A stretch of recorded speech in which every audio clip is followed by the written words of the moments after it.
अगर सरदार पटेल प्रधानमंत्री होते तो आज आप हमारे सामने सत्ता में हो या देश में दिखते नहीं, उखाड़ कर फेंक देते। ऑपरेशन सिंदूर का हर हिस्सा, चाहे वो फिल्म इंडस्ट्री हो, चाहे वहां की न्यूज चैनल्स हो, चाहे उनके इन्फ्लुएंसर्स हो, हमने सब पे पाबंदी लगाई। सर अब समय आ गया है कि क्रिकेट पर भी पाबंदी लगनी चाहिए। सर सरदार पटेल ऐसे नेता थे जिसने पहली बार आरएसएस पर प्रतिबंध लगाया था। अगर सरदार पटेल जीवित होते और 10 साल तो ये लोग आज सामने दिखते भी नहीं। आरएसएस को पूरे आज प्रतिबंध लगा देते, समय समाप्त हो रहा है, उनकी विषय पर बोलिए। फेंक देते। सुरक्षा में चूक हो गई है, 26 लोग मारे गए हैं, सिंदूर उजाड़ दिया है 26 हमारे माता भगिनों का, तो उसकी जिम्मेदारी कौन लेगा और इस्तीफा कौन देगा? जिम्मेदारी पंडित नेहरू देंगे? नहीं, पंडित नेहरू देंगे या प्रेसिडेंट ट्रंप देंगे या जेडी वांस देंगे? कौन देंगे? हमारे आदरणीय प्रधानमंत्री अपने आप को ईश्वर के अवतार मानते हैं, उनके भक्त उनको ईश्वर के अवतार मानते हैं। वो भी कहते हैं, उनका कहना है कि मैं समय से पहले समय को भांप लेता हूं, ये ईश्वर की कृपा है। तो क्या ये आतंकवादी पहलगांव में घुसकर 26 लोगों को मारने आने वाले हैं? ये आपने क्यों भाप नहीं लिया? ये हमारे सामने और देश के सामने सबसे बड़ा सवाल है। संजय राउत जी, you have 4 minutes, 4 मिनट है। बाप रे, बहुत दिया सर, इतना मत दीजिए, बहुत दिया। 16 घंटा चर्चा है और 4 मिनट दे रहे हो आप। आपके पार्टी को जितना दिया आपने लिया होगा। पार्टी की बात छोड़ो, आपने मेरा दे रहे हैं। बहुत संक्षिप्त में अपनी बात रखूंगा जी। पहलगांव में 26 लोगों की हत्या हो गई, कैसे? अब तक सरकार नहीं बता पा रही। पूरा कश्मीर गृह मंत्रालय के अधीन है। 370 हटाने के बाद कश्मीर को केंद्र शासित प्रदेश बना दिया। वहाँ की पुलिस गृह मंत्रालय का आदेश का पालन करती है। पूरे कश्मीर में आर्म फोर्स एक्ट लगा दिया है। वहाँ के गवर्नर भी आपके हैं, बहुत मजबूत आदमी है। फिर भी हमला हुआ और हमलावर निकल गए।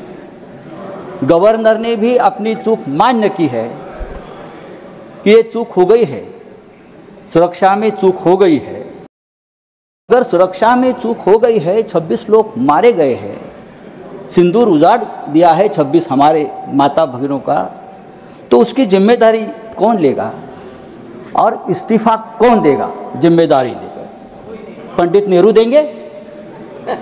नहीं, पंडित नेहरू देंगे या प्रेसिडेंट ट्रंप देंगे या जेडी वांस देंगे? कौन देंगे? इस्तीफा देश के गृह मंत्री ने देना चाहिए, ये उनकी जिम्मेदारी है सर। इस देश में 24 घंटे में उपराष्ट्रपति का इस्तीफा लिया जाता है क्योंकि आपके बात मानते नहीं।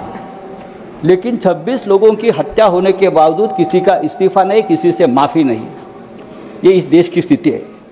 हमारे आदरणीय प्रधानमंत्री अपने आप को ईश्वर के अवतार मानते हैं, उनके भक्त उनको ईश्वर के अवतार मानते हैं। वो भी कहते हैं, उनका कहना है कि मैं समय से पहले समय को भांप लेता हूं, ये ईश्वर की कृपा है। तो क्या ये आतंकवादी पहलगांव में घुसकर 26 लोगों को मारने आने वाले हैं? ये आपने क्यों भाप नहीं लिया? ये हमारे सामने और देश के सामने सबसे बड़ा सवाल है। मैं कांग्रेस के हमारे जो नेता है उनसे कहना चाहता हूं, मेरे बाजू में बैठे हैं, यहाँ कल से मैं जो बड़े बड़े भाषण सुन रहा हूं, चाहे राजनाथ सिंह जी हो, चाहे हमारे विदेश मंत्री हो, चाहे नड्डा जी हो, सबको पंडित नेहरू की बहुत याद आती है। पंडित नेहरू हो, सरदार पटेल हो, भूतकाल में बहुत घूमते हैं आप लोग। पंडित नेहरू उन्हें सोने भी नहीं देते और जीने भी नहीं देते। सरदार पटेल की भी याद आती है। मेरा एक कहना है कि नेहरू तो महान थे, लेकिन सरदार पटेल को प्रधानमंत्री न बनाकर हमने एक ऐतिहासिक भूल की है। बात ऐसी है कि नेहरू साहब बहुत ही डेमोक्रेटिक आदमी थे, सरदार पटेल लोह पुरुष थे। अगर सरदार पटेल ऐसे नेता थे जिसने पहली बार आरएसएस पर प्रतिबंध लगाया था। अगर सरदार पटेल जीवित होते और 10 साल तो ये लोग आज सामने दिखते भी नहीं।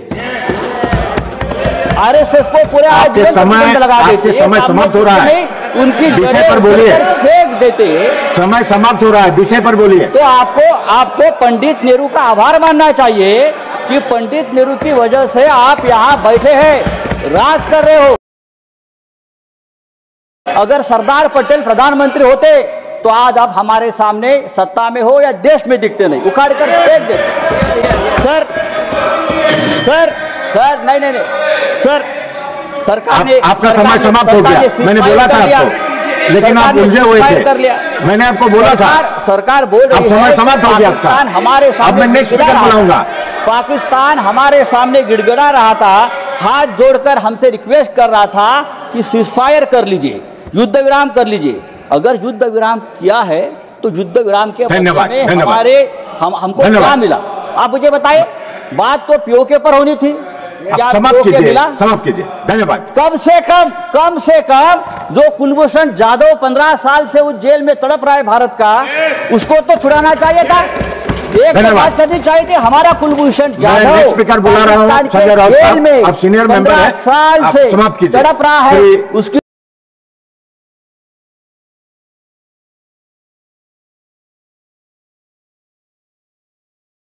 वोट लेना वनमाली, उस पद पर देना तुम फेंक, मातृभूमि पर शीश चढ़ाने, जिस पद पर जावे वीर अनेक। इन्हीं शब्दों को याद कर सियाचिन में हमारे जवान हों या शहीद कारगिल के सुरक्षा के समय पे हों या ऑपरेशन सिंदूर को लेकर हों या ऑपरेशन महादेव जो हुआ है, उन सबको याद कर नमन कर मैं उनकी शौर्य गाथा में उम्मीद करती हूं हमारा देश सदैव गाएगा।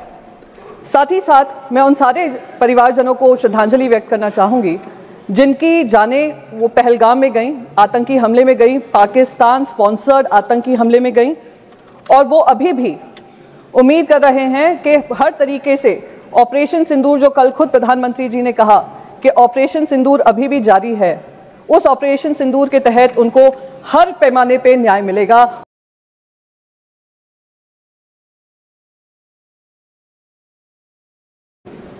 सर, कल प्रधानमंत्री जी ने ऑपरेशन सिंदूर के बारे में कहा वो अभी भी जारी है, और मैं उनका शुक्रिया अदा करती हूं कि उन्होंने देश को याद दिलाया कि ऑपरेशन सिंदूर में जो हमारी सेना ने किया वो अब तक खत्म नहीं हुआ है, हम इनकी नापाक हरकतों को खत्म करेंगे। पर कुछ सुझाव मेरे भी हैं। जब पहलगाम हुआ था मेरे मन में भी बहुत सवाल थे। 2 हफ्ते पहले वहां पे गृह मंत्री जी गए थे और उन्होंने कहा था आतंकवाद को बिल्कुल समाप्त कर दिया है। 2019 में जब 370 धारा हटी थी, कौन भूल सकता है गृह मंत्री के वो शब्द जहां उन्होंने कहा था पीओके के लिए हम जान भी दे देंगे। तिरंगा यात्रा हुआ था, हम पार्लियामेंट्री डेलीगेशन जब गया था, हम जाने से पहले तिरंगा यात्रा हुआ था जिसमें गृह मंत्री ने कहा अब बातचीत पाकिस्तान से होगी तो सिर्फ पीओके को लेकर होगी। तो जब ऑपरेशन सिंदूर जारी था और अचानक से उस पर फुल स्टॉप लगा, मन में सवाल तभी भी था कि क्या हुआ जिस वजह से हमें ये सीज फायर करना पड़ा, क्योंकि हम सिर्फ पीओके की बात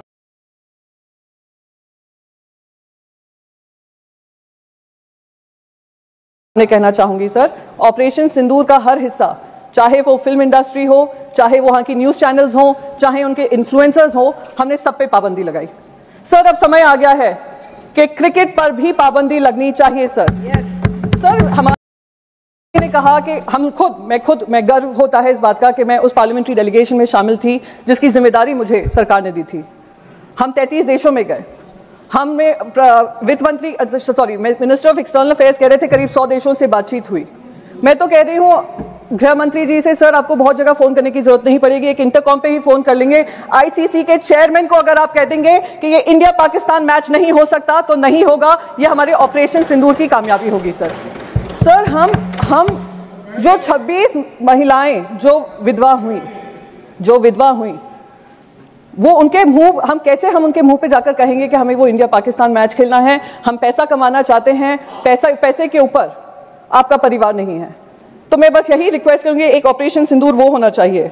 सर, ऑपरेशन सिंदूर में हमने पाकिस्तान को तो मुंह तोड़ जवाब दिया और उसका गर्व है, हम सबको गर्व है, विपक्ष को भी गर्व है क्योंकि विपक्ष आपके साथ खड़ा रहा। जिन लोगों को एंटी नेशनल कहा गया था 2014 से, उन्हीं ने देश का तिरंगा सबसे ऊपर लहराया विदेशों में जाकर। मेरे को उसका गर्व महसूस होता है। सर, पर जो हमारे यहां पर पहलगाम को लेकर इंटेलिजेंस फेलियर हुआ, उसकी जवाबदेही किसी ने ली?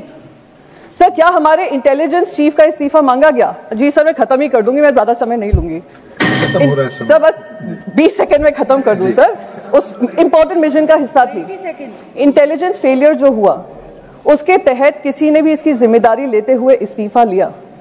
इस्तीफा होने चाहिए सर, तब तक ये ऑपरेशन सिंदूर कंप्लीट नहीं होगा जब तक आउटसाइड वर्ल्ड को तो हमने पाकिस्तान को 2 टूक जवाब देकर अकाउंटेबिलिटी तय की, जब तक इंटरनल अकाउंटेबिलिटी हम तय नहीं करेंगे। 20 सेकंड हो गए। जय Hind, thank you very much. माननीय उपेंद्र कुशवाहा 4 मिनिट। राज्यसभा पहलगाम हल्ल्यावर चर्चा सुरू आहे आणि या विषयावर विरोधकांनी सरकारवर निशाणा साधला आहे। सरकारकडूनही याला प्रत्युत्तर देण्यात आले। काल लोकसभेत बोलताना राहुल गांधी यांनी देखील पंतप्रधान मोदींवर टीका केली होती आणि आज ठाकरेंच्या शिवसेनेचे खासदार संजय राऊतांनी केंद्र सरकारला धारेवर धरले। पहलगाम हल्ल्यानंतर बोलण्यासाठी संजय राऊतांना तब्बल 4 मिनिटे देण्यात आली। त्यावरून राऊतांनी सुरुवातीला आभार मानत घोषक टोला सुद्धा लगावला होता आणि पहलगाममध्ये 26 लोकांची हत्या कशी झाली हे सरकार आतापर्यंत सांगू शकलं नाही। काश्मीर केंद्रशासित आहे आणि तिथले पोलीस हे केंद्राच्या आदेशाचं पालन करतात आणि तरीही हल्ला होतो आणि हे हल्लेखोर निघून सुद्धा जातात। राज्यपालांनी चूक मान्य सुद्धा केली आहे आणि सुरक्षित चूक झाल्याचं त्यांनी म्हटलं। आता चूक झाली तर जबाबदारी कोण घेणार आहे? राजीनामा कोण देणार आहे? पंडित नेहरू देणार आहात की डोनाल्ड ट्रम्प देणार आहे?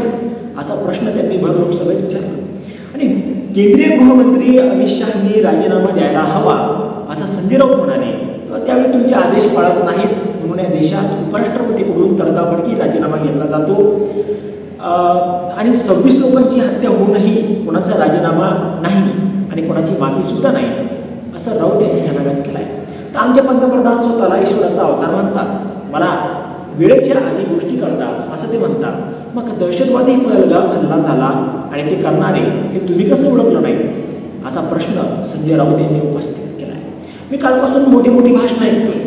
राजनाथ सिंह, नड्डा यांनी पंडित नेहरू, सरदार वल्लभभाई पटेल यांच्यासारखी जी आठवण काढली, पंडित नेहरू यांना झोपायलाही देत नाहीत आणि जगायलाही देत नाहीत। सरदारजी पटेलांची आठवण येते। सरदार पटेलांना पंतप्रधान न बनवून आपण ऐतिहासिक चूक केली आहे। पंतप्रधान नेहरू डेमोक्रेटिक होते, सरदार पटेल लोहपुरुष होते।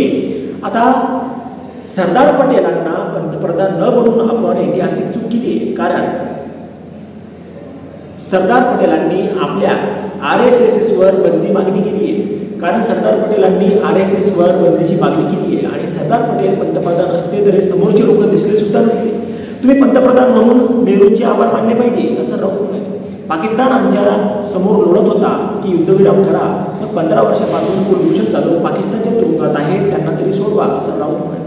आता यावर तुम्हाला काय वाटतं? तुमचं मत कमेंट बॉक्समध्ये लिहायला अजिबात विसरू नका। व्हिडिओ आवडला असेल तर जास्तीत जास्त शेअर करा आणि आतापर्यंत मराठी जनता आपण आपल्या या चॅनलला सबस्क्राईब जर केलेलं नसेल तर चॅनलला सबस्क्राईब करा।